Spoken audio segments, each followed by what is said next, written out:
दोस्तों आज की वीडियो में हम नाग पंचमी की कथा को सुनेंगे। दोस्तों बात प्राचीन काल की है। एक नगर में एक सेठ जी रहते थे। उनके 7 पुत्र थे और सातों का विवाह हो गया था। सातों बहुओं में सबसे छोटी बहू सबसे ज्यादा संस्कारी, समझदार और पढ़ी लिखी थी। एक दिन की बात है, सबसे बड़ी बहू ने अपने देवरानियों से कहा कि क्यों न आज घर को लीपने के लिए पीली मिट्टी लाने चला जाए।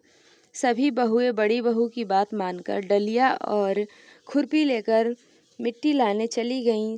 सभी ने मिट्टी खोदना शुरू किया। तभी जहाँ बड़ी बहू मिट्टी खोद रही थी, वहाँ एक सर्प दिखाई दिया। डर की वजह से बड़ी बहू खुरपी से ही सांप को मारने लगी। तभी सबसे छोटी बहू ने रोकते हुए कहा कि इसे मत मारिए, इसमें इसकी क्या गलती है। तो बड़ी बहू ने छोटी बहू की बात मानकर सांप को नहीं मारा। सर्प एक ओर जाकर बैठ गया। छोटी बहू ने कहा कि हे सर्प देवता, आप यहाँ से जाना मत, मैं अभी आती हूँ। छोटी बहू दूध लेने गई, लेकिन घर पहुंचकर भूल गई और अपने काम में लग गई और सर्प वहीं उसका इंतजार कर रहा था। अगले दिन उसे याद आया कि उसने सर्प को नहीं जाने को कहा था और तुरंत भागती हुई सर्प के लिए दूध लेकर गई। वो सर्प वहीं बैठा था। वो सर्प से बोली, मुझे माफ़ कर दो भैया, मैं घर जाकर अपने काम में व्यस्त हो गई और भूल गई थी कि मैंने आपको रुकने के लिए कहा है। सर्प गुस्से में बोला कि तुझे झूठ बोलने के कारण मैं तुम्हें अभी डस लेता, परंतु तुमने अभी अभी मुझे भैया कहा है, इसलिए मैं तुम्हें छोड़ रहा हूँ और आज से तुम मेरी बहन हुई।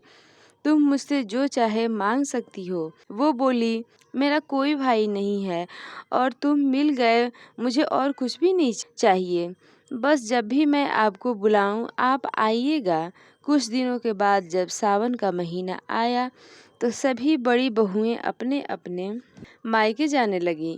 बड़ी बहू ने कहा छोटी बहू से कि तेरा तो कोई मायका ही नहीं है, तू कहाँ जाएगी। ये बातें सुनकर वो बहुत दुखी हुई और रोने लगी। तभी वो सर्प एक मनुष्य का रूप धरकर सेठ जी के घर पे आया और सेठ जी को प्रणाम कर बोला कि मेरी बहन को मेरे साथ भेज दो। सभी ने कहा कि इसका तो कोई भी भाई नहीं है। तो उस लड़के ने कहा कि मैं इसका दूर का भाई लगता हूँ। तो इस तरह घर के लोगों को विश्वास दिलाकर छोटी बहू को उस लड़के के साथ भेज दिया। रास्ते में उसने बताया कि मैं तुम्हारा भाई सर्प हूँ, तुम्हें नागलोक ले जाने आया हूँ। तुम बिल्कुल भी मत घबराना, मत डरना और तुम मेरी पूंछ पकड़ लो। इस तरह छोटी बहू नागलोक पहुँच गई। नागलोक के धन, हीरे जवाहरात, ऐश्वर्य को वो देखी तो उसकी आंखें चौंधी आ गई।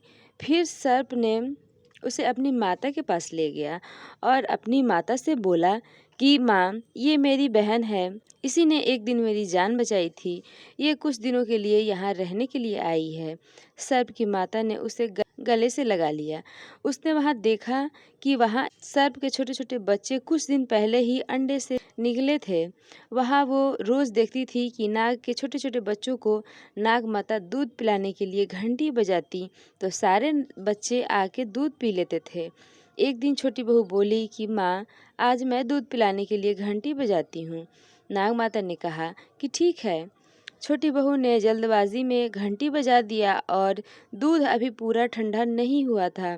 सारे सांप के बच्चे आए दूध पीने के लिए। जैसे ही अपना मुंह पात्र में डाला तो कईयों के मुंह जल गए। तो वे गुस्सा में बोले कि हम सब इसे आज डसेंगे, परंतु नागमाता के समझाने पर बच्चे मान गए। इसके बाद उसे नाग भाई और नाग माता ने बहुत सारे धन देकर छोटी बहू को विदा किया। जब सब हीरे जवाहरात लेकर वो अपने ससुराल पहुंची तो बड़ी बहू ने बोला कि भाई ने इतना सारा धन हीरे जवाहरात दिया है तो इसको साफ करने के लिए सोने का झाड़ू भी दे देता। ये बातें सुनकर उसके भाई ने एक सोने का झाड़ू दिया और साथ में उसने माता के द्वारा दिया गया एक अदृश्य हीरा जड़ा हार भी दिया। इस बात की चर्चा पूरे नगर में होने लगी। जब इसकी चर्चा नगर के रानी को लगी सुनी तो उसने राजा को वो हार पहनने की अपनी इच्छा बताई। राजा ने तुरंत अपने सिपाहियों को हार लाने के लिए भेजा। राजा के डर की वजह से छोटी बहू का ससुर ने वो हार दे दिया और ये सब देखकर छोटी बहू बहुत दुखी हुई और अपने सर्प भाई को याद कर सारी बातें बताई। तो भाई ने बोला कि तू चिंता मत करो, राजा खुद ही वो हार भिजवाएगा। उधर जैसे ही रानी ने हार पहना वो एक सर्प बन गया। रानी ने तुरंत उसे उतार कर फेंक दिया।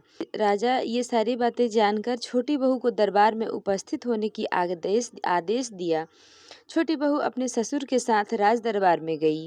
राजा बोले कि तुमने कैसा काला जादू किया है कि हार एक सर्प में बदल गया। छोटी बहू बोली कि यह हार ऐसा ही है और ये मेरे भाई ने मुझे दिया है। तभी वो नाग बोला कि यह हार मैंने अपनी बहन को दिया है और इसे पहनने का हक भी सिर्फ मेरी बहन को ही है। इतना कहते ही वहाँ उपस्थित सारे लोगों ने नाग देवता को हाथ जोड़कर प्रणाम किया। अब क्योंकि उस दिन पंचमी तिथि थी इसलिए उस दिन नाग पंचमी का त्योहार मनाया जाता है और सभी महिलाएं सर्प को अपना भाई मानकर पूजा पाठ करती हैं और अपने घर आने का न्योता भी देती हैं। तो दोस्तों ये थी नाग पंचमी की पौराणिक कथा।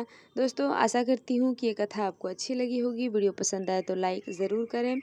मिलती हूँ इसी तरह की एक और वीडियो के साथ, तब तक के लिए बाय।